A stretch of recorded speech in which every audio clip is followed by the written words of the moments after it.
শুরু। বন্ধুরা, আজকে চ্যাম্পিয়ন্স ট্রফি বাংলাদেশের প্রথম ম্যাচ ভারতের বিপক্ষে। আহ, আহ, এখানে আমি সাধারণ একজন দর্শক হিসেবে বা বাংলাদেশ টিমের সাপোর্টার হিসেবে ভারতের বিপক্ষে আমাদের লাইন আপ এবং স্কোরটা কেমন হলো এবং উইনিং পার্সেন্টেজ এই নিয়ে একটু আলোচনা করতে যাচ্ছিলাম। আমি প্রথমে বলবো, আমাদের যে সিলেকশন টিম, যে টিমটা সিলেকশন করেছে আসলে সত্যি ভালো হয়েছে। তবে আমি এখানে একটু কথা বলতে চাচ্ছিলাম, সেটা হচ্ছে যে আমাদের ক্যাপ্টেনকে নিয়ে। যে আমাদের ক্যাপ্টেন সিলেকশনটা যদি আমরা শান্তকে রাখছি কোনো ব্যাপার না, মিরাজকে রাখতাম, যেহেতু শান্ত ফর্মে নেই।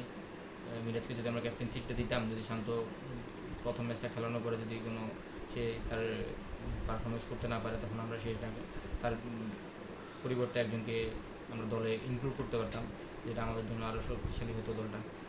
তারপরে আমি যে টিমটা সিলেক্ট করেছেন নির্বাচক প্যানেলের অনেক অভিজ্ঞ, সেখান থেকে আমি আমি আমি মনে করি আজকে ভারতের জন্য দর্শকদের একটা টিম একাদশ, এটা আমি এখন আপনাদের মধ্যে বলতে চাচ্ছি না।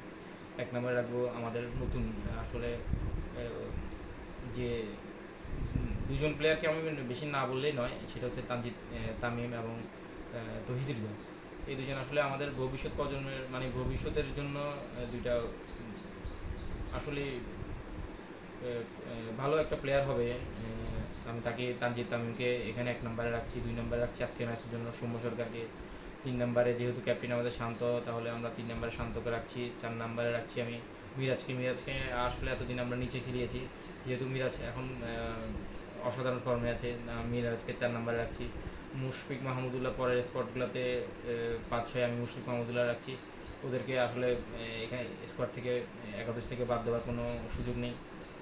এখানে আমি 7 নম্বরে আমি একটু দলটা চেঞ্জ করতে চাই। এখানে আমি তানজিদ সাকিবকে রাখতে যাচ্ছি ফেস বোলিং অলরাউন্ডার হিসাবে, যেহেতু সে একটা অ্যাগ্রেসিভ বলার এবং ভারতের বিপক্ষে সে আসলে অসাধারণ বোলিং করেছিল আগেও।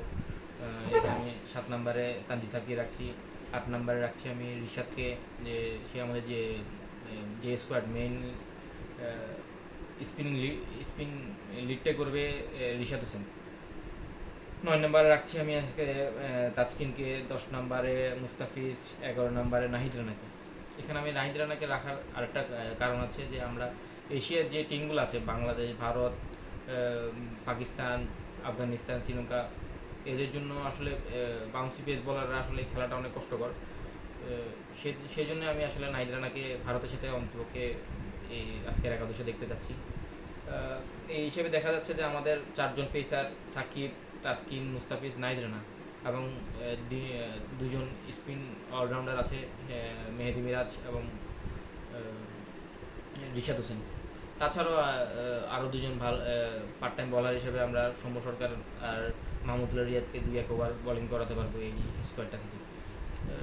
মোটামুটি আমার কাছে মনে হচ্ছে, যদি এই স্কোয়াডটা ঘোষণা করা হয় বা রাখা হয় আজকের ম্যাচে, যে আমাদের উইনিং পার্সেন্টেজটা মোটামুটি আমি 30% বাংলাদেশের জয়ের সম্ভাবনা দেখছি, আর 70% ভারতের দিকে, যেহেতু ওরা এমনিতেই শক্তিশালী, যত যে রকমই টিমই হোক বাংলাদেশ থেকে তুলনায় ওদের শক্তিশালীটা বেশি। যেহেতু আজকে দুবাইয়ের পিচে খেলা হবে, দুবাইয়ের বাংলাদেশের মিরপুরের পিচের থেকে তেমন আকাশ পাতাল পার্থক্য নেই, কাছাকাছি সেম পিচ।